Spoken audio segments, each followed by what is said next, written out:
প্রিয় দিনী ভাই ও বোন, সূরাতুল ফাতিহা ৭ বার পরে মেথির দানার উপর ফু দিলে কি হবে, কি হয়, শুনলে জানলে অবাক হবেন।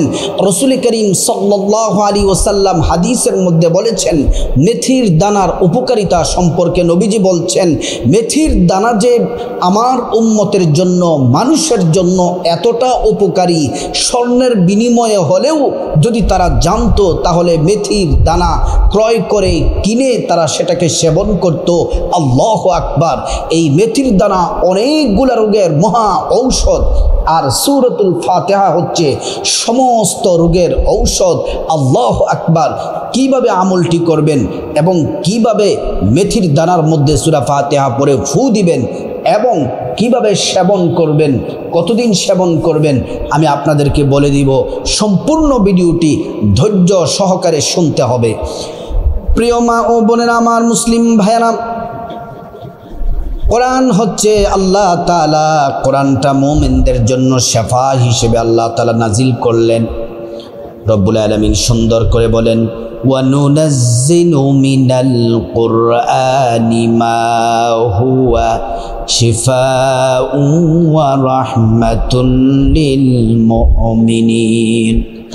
আল্লাহ রাব্বুল আলামিন বলেন, কোরআনটা আমি নাজিল করেছি মুমিনদের জন্য রহমত হিসেবে এবং শিফা হিসেবে, সুস্থতা হিসেবে। আল্লাহু আকবার। আল্লাহ তাআলা আরেক জায়গায় বলেন, কুল হুয়া লিল্লাযীনা আমানু হুদান ওয়া শিফা।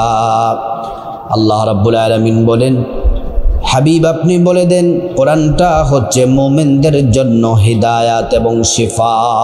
আল্লাহু আকবার। এজন্য আমার মা বোনেরা, মুসলিম ভাইয়েরা, সূরাতুল ফাতিহা কোরআনের সর্বশ্রেষ্ঠ সূরা।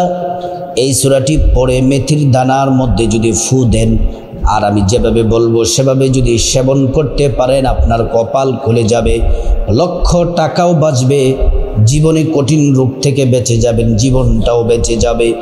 এজন্য অত্যন্ত দামি শ্রেষ্ঠ আমল হলো আজকের আমলটি।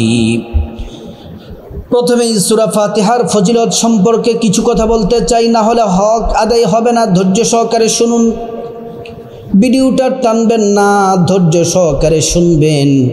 অনেক সময় আমরা এক একটা কথা 2 বার বলি, 3 বার বলে থাকি। কেন বলি? অনেক মুরব্বী মানুষ আমাদের নারী পুরুষ ভিডিওগুলা দেখে থাকেন, তারা যেন সহজে বুঝতে পারেন, এজন্য আমরা 1 বার অথবা 2 বার কথা রিপিট করে থাকি। এজন্য বিরক্ত হবেন না, ধৈর্য সহকারে শুনতে থাকুন। সূরাতুল ফাতিহা হচ্ছে কোরআনুল কারীমের সর্বশ্রেষ্ঠ সূরা। রাসূল করিম সাল্লাল্লাহু আলাইহি ওয়াসাল্লাম মজলিসের মধ্যে বসে আছেন, সাহাবীদের সাথে কথা বলতেছেন। সাহাবীদের সাথে কথা বলতেছেন, কথা যখন মিটিং যখন শেষ হলো, মজলিস যখন শেষ হলো, রাসূল করিম সাল্লাল্লাহু আলাইহি ওয়াসাল্লাম সাহাবায়ে কেরামদেরকে বললেন, সাহাবীরা, তোমাদেরকে কোরআনের সর্বশ্রেষ্ঠ সূরা সম্পর্কে তোমাদেরকে জানিয়ে দিব কি? সাহাবীরা বললেন, ইয়া রাসূলুল্লাহ, অবশ্যই আপনি আমাদেরকে শ্রেষ্ঠ সূরা, কোরআনের শ্রেষ্ঠ সূরাটি আমাদেরকে জানিয়ে দেন। আল্লাহর প্যারা হাবিব সাল্লাল্লাহু আলাইহি ওয়াসাল্লাম বলেন, কোরআনের সর্বশ্রেষ্ঠ সূরার নাম হলো সূরাতুল ফাতিহা।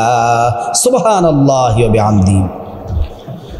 কোরআনুল কারীম রাসূলের উপর নাজিল হলো 114টি সূরা। সর্বপ্রথম পূর্ণাঙ্গ যে সূরাটি নাজিল হলো, এই সূরাটি হলো সূরাতুল ফাতিহা। সূরা ফাতিহা ছাড়া নামাজ হয় না। প্রত্যেক রাকাতে সূরা ফাতিহা পড়তে হয়। ফরজ বলেন, ওয়াজিব বলেন, সুন্নাত বলেন, নফল বলেন, প্রত্যেক রাকাতেই সূরা ফাতিহা পড়তেই হবে, না পড়লে নামাজ হবে না। প্রিয় দিনী ভাই ও বোন, যখন আমরা নামাজের মধ্যে সূরাতুল ফাতিহা পড়ি, যখন সূরা ফাতিহার আয়াতগুলা পড়ি, রাসূল করিম সাল্লাল্লাহু আলাইহি ওয়াসাল্লাম বলছেন, মহান আল্লাহ রাব্বুল আলামিন সূরাতুল ফাতিহার প্রত্যেকটা জবাব আল্লাহ তাআলা আয়াতের জবাব নিজে দেন। আল্লাহু আকবার। সূরাতুল ফাতিহা হচ্ছে আল্লাহর পক্ষ থেকে নূর। জিবরাইল নবীজির কাছে আসলেন, আয়েশা নবীজিকে সালাম দিলেন, আসসালাতু ওয়াসসালামু আলাইকা ইয়া রাসূলুল্লাহ। নবীজি সালামের জবাব দিলেন। জিবরাইল বললেন, ইয়া রাসূলুল্লাহ, আল্লাহ তাআলা আপনার কাছে পাঠিয়েছেন। নবীজি জিবরাইলের সাথে কথা বলতেছেন, হঠাৎ করে বিকট একটি শব্দ হলো। নবীজি সাল্লাল্লাহু আলাইহি ওয়াসাল্লাম ডানে তাকালেন, বায়ে তাকালেন, সামনে পিছনে তাকালেন। জিবরাইল বললেন, ইয়া রাসূলুল্লাহ, আপনি ডানে বায়ে তাকান। এই যে বিকট শব্দ, এটি দুনিয়ার মধ্যে হয় নাই, এই শব্দটি আল্লাহর আসমানে হয়েছে। সুবহানাল্লাহি ওয়া বিহামদিহি। প্রিয় মা বোনেরা আমার, জিবরাইল বললেন, ইয়া রাসূলুল্লাহ, আসমান আল্লাহ তাআলা যেদিন সৃষ্টি করেছেন, আসমানে অনেকগুলা দরওয়াজা সৃষ্টি করেছেন। সবগুলো দরজার মধ্য থেকে এমন একটি দরজা আছে, আসমান সৃষ্টি করা থেকে আজ পর্যন্ত খোলা হয়নি, এইমাত্র খোলা হয়েছে। দরজাটি খোলার সময় বিকট শব্দটি হয়েছে, ইয়া রাসূলুল্লাহ, আল্লাহর পক্ষ থেকে একজন ফেরেশতা দুইটি নূর এই দরজা দিয়ে হাদিয়া নিয়ে আসবেন আপনার কাছে। ওই ফেরেশতা আর কখনো দুনিয়াতে আসে নাই। ইয়া রাসূলুল্লাহ, দুইটি নূর হাদিয়া দিয়ে ফেরেশতা চলে যাবে, আর আসবে না কিয়ামত পর্যন্ত। আর ওই দরজা লক করে দেওয়া হবে, আর কখনোই খোলা হবে না। এ কথা বলার সাথে সাথে ফেরেশতা আসলেন। জিবরাইল বললেন, ইয়া রাসূলুল্লাহ, আল্লাহর পক্ষ থেকে দুইটি নূরের এক নাম্বার নূর হলো কোরআনুল কারীমের সূরাতুল ফাতিহা। সুবহানাল্লাহ। দুই নাম্বার নূর হলো কোরআনুল কারীমের সূরাতুল বাকারার 285 এবং 86 নাম্বার আয়াত। এই সূরাতুল ফাতিহা হচ্ছে আল্লাহর পক্ষ থেকে নূর, আর সূরাতুল ফাতিহা হচ্ছে কোরআনের মূল বক্তব্য, কোরআনের সারাংশ। সূরা ফাতিহার মধ্যে যা আছে সম্পূর্ণ কোরআনের মধ্যে তা আছে। প্রিয় মা বোনেরা আমার, সূরাতুল ফাতিহার ফজিলত সম্পর্কে কয়েকটি কথা বললাম। এবার আপনাদেরকে মেথি সম্পর্কে আপনাদেরকে কয়েকটা কথা বলবো। আপনি যদি মেথি, যদি আমি যেভাবে বলবো, যে নিয়মে বলবো, মেথি যদি খেতে পারেন, ইনশাল্লাহ মেথি খাওয়ার কারণে আল্লাহ তাআলা আপনাকে অনেকগুলা রোগ থেকে আল্লাহ তাআলা আপনাকে মুক্তি দিবেন। এর মধ্যে কয়েকটি, সময় সংক্ষেপের জন্য কয়েকটি শুধু আপনাদেরকে বলবো। প্রিয় মা বোনেরা আমার, এক নাম্বার হলো আপনার হজম সাহায্য করবে। অনেকের খাবার পেটের মধ্যে হজম হয় না, মেথি যদি খেতে পারেন ইনশাল্লাহ আপনার হজম সাহায্য করবে, হজম হতে সাহায্য করবে খাবারগুলা। শুধু তাই নয়, আপনার পেটের মধ্যে যে গ্যাস আছে, গ্যাস্ট্রিক চিরতরে দূর হবে, গ্যাস্ট্রিক দূর হবে এটা ইনশাল্লাহ। গ্যাস্ট্রিক দূর হওয়ার শ্রেষ্ঠ এই যে আমলের মাধ্যমে খাবারটি মেথি যদি খেতে পারেন, গ্যাস্ট্রিক দূর হয়ে যাবে। দুই নাম্বার হচ্ছে রক্তে শর্করার মাত্রা নিয়ন্ত্রণ করে। রক্তের শর্করার মাত্রা নিয়ন্ত্রণ করে আপনি যদি মেথির পানি যদি নিয়মিত পান করতে পারেন, ডায়াবেটিস রোগীদের জন্য বড়ই উপকারী। আর মেথির বীজ রক্তের ইনসুলিন সংবেদনশীলতা বাড়িয়ে রক্তের শর্করার মাত্রা নিয়ন্ত্রণ করে। তিন নাম্বার হলো, আপনি যদি মেথি যদি খেতে পারেন তাহলে কোলেস্টেরলের মাত্রা কমাতে সাহায্য করে। হৃদরোগে আক্রান্ত হয় এখন অনেক মানুষ, এই হৃদরোগে আক্রান্ত হওয়ার ঝুঁকি অনেকটাই কমে আসবে, ইনশাল্লাহ হবে না। চার নাম্বার হলো, আপনার শরীরের ওজন কমাতে মেথি সাহায্য করবে। পাঁচ নাম্বার, ত্বকের দাগ কমায়। যাদের ব্রণ আছে, ত্বকের মধ্যে দাগ আছে, এই মেথি যদি সেবন করতে পারেন তাহলে ইনশাল্লাহ আপনার ত্বকের যত সমস্যা আছে, ব্রণ, দাগ, এগুলা দূর হয়ে যাবে। ছয় নাম্বার, আপনার রোগ প্রতিরোধ ক্ষমতা বাড়ায়। রোগ প্রতিরোধ ক্ষমতা যাদের দুর্বল তাদেরকে কঠিন রোগে আক্রান্ত করে ফেলে, আর যাদের রোগ প্রতিরোধ ক্ষমতা বেশি থাকে তাহলে কঠিন রোগে আক্রান্ত করতে পারে না। তারপর আপনার মাথার চুল বৃদ্ধিতে সহায়তা করবে। আপনার মাথার যে চুল আছে, চুল বৃদ্ধি হবে, লম্বা হবে, কালো হবে। আরও অনেক উপকার আছে। এবার আসুন আমরা আমলটি কিভাবে করব। আমলটি করার জন্য সর্বপ্রথম আপনাকে মেথি, ভালো মেথি বাজার থেকে কিনে নিয়ে আসবেন। মেথি বাজার থেকে ভালো মেথি কিনে নিয়ে আসবেন। মেথিটা এনে আপনি একটা পাত্রের মধ্যে নেবেন, অথবা যেই ছোট্ট প্যাকেটের মুখটা একটু খুলবেন, একটা পাত্রের মধ্যে রাখবেন। মুখটা খোলা অবস্থায় আপনি একটা পাত্রের মধ্যে রাখবেন। সর্বপ্রথম আপনাকে সুন্দর করে ওযু করা লাগবে। ওযু করা শুরুতে আপনি পড়ে নেবেন বিসমিল্লাহির রহমানির রহিম। সুন্দর করে আপনি ওযু করে নেবেন। ওযুটা যদি নবীর তরিকায় করতে পারেন, 2টি পুরস্কার আল্লাহর পক্ষ থেকে পাবেন। 1 নাম্বার পুরস্কার হলো ওযুর পানির সাথে আপনার গুনাহগুলা সব ঝরে ঝরে পড়ে যাবে। 2য় নাম্বার পুরস্কার হলো হাসরের ময়দানে আল্লাহ রাব্বুল আলামিন ওযুর অঙ্গ প্রত্যঙ্গগুলার মধ্যে নূর দিয়ে দিবেন, নূরে চমকাতে থাকবে।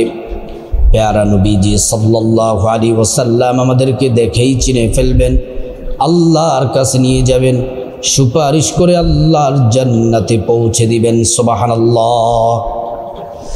প্রিয় মা ও বোনেরা আমার, মুসলিম ভাইয়েরা, ওযুটা যখন শেষ, পশ্চিম আকাশের দিকে তাকিয়ে আঙ্গুলটা উঁচু করে একবার কালিমে শাহাদাত পড়বেন। আশহাদু আল্লা ইলাহা ইল্লাল্লাহু ওয়াহদাহু লা শারীকা লাহ ওয়া আশহাদু আন্না মুহাম্মাদান আবদুহু ওয়া রাসূলুহু। কালিমে শাহাদাত পড়লে কি হবে?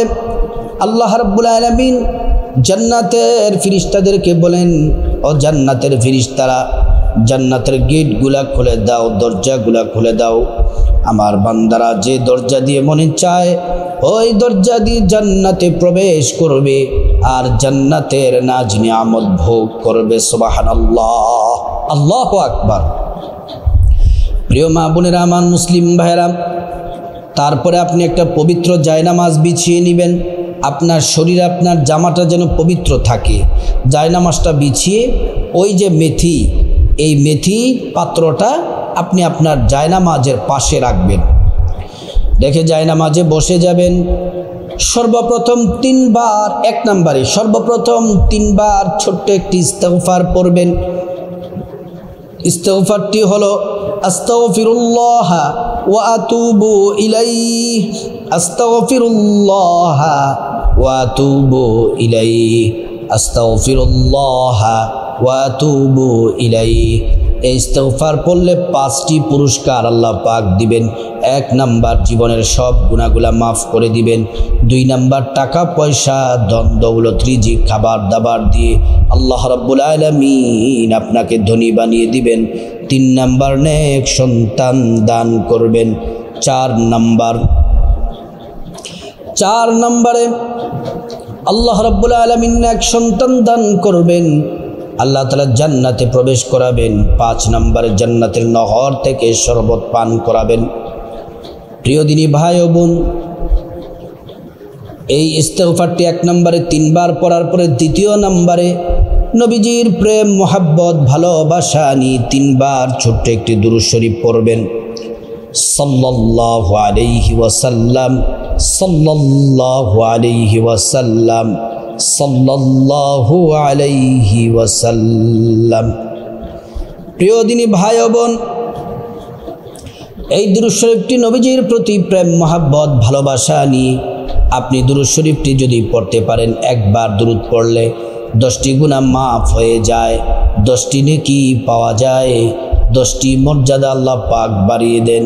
শুধু তাই নয়, হাসরের ময়দানে নবীজি শাফায়াত করবেন, নিজ হাতে হাউজে কৌসারের পানি পান করাবেন, আল্লাহর জান্নাতে নিরাপদে পৌঁছে দিবেন। সুবহানাল্লাহ। প্রিয় মা ও বোনেরা, তারপরে আপনারা সূরাতুল ফাতিহা প্রথমে এইভাবে পড়বেন। প্রথমবার, এটা 7 বার সূরা ফাতিহা পড়তে হবে। কতবার? প্রথমবার যেভাবে পড়বেন, আউযু বিল্লাহি মিনাশ শাইতানির রাজীম,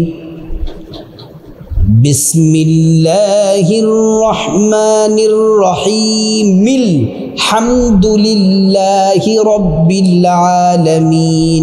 একসাথে মিলিয়ে পড়বেন প্রথম আয়াতটা, বিসমিল্লাহির রহমানির রহিমিল হামদুলিল্লাহি রাব্বিল আলামিন আর রহমানির রহিম মালিকি ইয়াউমিদ্দিন ইয়্যাকা না'বুদু ওয়া ইয়্যাকা নাস্তাঈন ইহদিনাস সিরাতাল মুস্তাকিম সিরাতাল লাযীনা আন'আমতা আলাইহিম গায়রিল মাগদুবি আলাইহিম ওয়ালাদ-দাল্লিন আমিন। মিথির মধ্যে একবার ফু দিবেন। প্রথমবার তো আউযুবিল্লাহ পড়ছেন, এবার আউযুবিল্লাহ পড়তে হবে না, শুধু বিসমিল্লাহ থেকে পড়বেন। বিসমিল্লাহির রহমানির রহিমিল হামদুলিল্লাহি রাব্বিল আলামিন আর রহমানির রহিম। সম্পূর্ণ সূরা ফাতিহা পড়ে আবার মেথির পাত্রের মধ্যে ফু দিবেন, আবার পড়বেন বিসমিল্লাহির রহমানির রহিমিল হামদুলিল্লাহি রাব্বিল আলামিন আর রহমানির রহিম। সম্পূর্ণ সূরা ফাতিহা পড়ে মেথির মধ্যে ফু দিবেন। এমন করে 7 বার সূরা ফাতিহা পড়বেন। তারপরে আবারও রাসূল করিম সাল্লাল্লাহু আলাইহি ওয়াসাল্লামের প্রতি 3 বার দুরূদ শরীফ পড়বেন। সাল্লাল্লাহু আলাইহি ওয়াসাল্লাম, সাল্লাল্লাহু আলাইহি ওয়াসাল্লাম, সাল্লাল্লাহু আলাইহি ওয়াসাল্লাম। তারপর আল্লাহুম্মা আমিন বলে মুনাজাত দিবেন, আল্লাহুম্মা আমিন 3 বার পড়বেন। ইয়া যাল জালালি ওয়াল ইকরাম, ইয়া যাল জালালি ওয়াল ইকরাম, ইয়া যাল জালালি ওয়াল ইকরাম। আল্লাহর কাছে সর্বপ্রথম আপনার গুনাহ মাফ চাইবেন, মা বাবার গুনাহ মাফ চাইবেন, ভাই বোনের গুনাহ মাফ চাইবেন, স্ত্রী ছেলে মেয়ে আপনজন আত্মীয় স্বজন সবার গুনাহ মাফ চাইবেন। আল্লাহ তাআলা প্রত্যেকের গুনাহগুলো মাফ করে দিবেন। তারপর আল্লাহ সুবহানাহু তাআলার কাছে বিপদ থেকে মুক্তি চাইবেন, ঋণ থেকে মুক্তি চাইবেন, অভাব অনটন থেকে মুক্তি চাইবেন, জাহান্নাম থেকে মুক্তি চাইবেন, আযাব গজব থেকে মুক্তি চাইবেন, অ্যাক্সিডেন্ট দুর্ঘটনা থেকে মুক্তি চাইবেন, রোগ থেকে মুক্তি চাইবেন। প্রত্যেকটা দোয়া আল্লাহ পাক কবুল করবেন। তারপর আল্লাহ তাআলার কাছে টাকা পয়সা ধন দৌলত রিজিক খাবার দাবার নেক হায়াত নেক সন্তান নেক পরিবার পরকালে জান্নাত চাইবেন। প্রত্যেকটা দোয়া আল্লাহ পাক কবুল করবেন। তারপর আল্লাহ সুবহানাহু তাআলার কাছে আপনার যত অসুস্থতা, ক্যান্সার, ডায়াবেটিস, হার্টের সমস্যা, কিডনিতে সমস্যা, ফুসফুসে সমস্যা, যত সমস্যা আছে বলবেন, আল্লাহ তাআলা দোয়া কবুল করবেন। এবং আপনার যা কিছু প্রয়োজন আল্লাহকে বলবেন, প্রত্যেকটা দোয়া আল্লাহ পাক কবুল করবেন। তারপর আল্লাহ তাআলার কাছে আপনার মা বাবা আত্মীয় স্বজন যারা কবরবাসী তাদের জন্য ক্ষমা চাইবেন। আল্লাহ তাআলা তাদেরকে ক্ষমা করে জান্নাতবাসী করে দিবেন। প্রিয় দিনী ভাই ও বোন, প্রত্যেক দিন এই যে মেথিগুলা কিভাবে খাবেন, সেবন কিভাবে করবেন, প্রত্যেক দিন রোজ সকালে আপনি মেথি ভিজিয়ে রাখবেন। মেথি ভিজিয়ে এই বীজাণু পানি প্রত্যেক দিন সকালবেলা আপনি খাবেন, প্রত্যেক দিন সকালবেলা খাবেন। এই মেথি বীজাণু যদি খাবারটি যদি আপনি খেতে পারেন, পানি যদি খেতে পারেন, কন্টিনিউ কঠিন ও জটিল রোগ থেকে আল্লাহ তাআলা হেফাজত করবেন। আল্লাহ রাব্বুল আলামিন আমাদের সবাইকে সঠিকভাবে আমলটি করার আল্লাহ পাক তৌফিক দান করুন।